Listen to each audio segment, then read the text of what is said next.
Alright guys, I'm still in Tokyo, so here is these Japanese pears. Check them out. I'm going to do a quick taste test for you, so stay tuned. Alright, it's washed and let's do a quick taste test.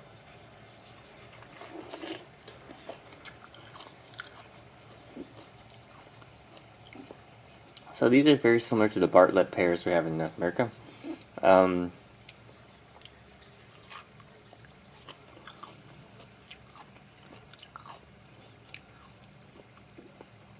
Taste-wise, it's about the same. There's no real difference, except the pear itself is more tender. So definitely check it out. If you have any questions, comments, guys, post below, subscribe to the channel.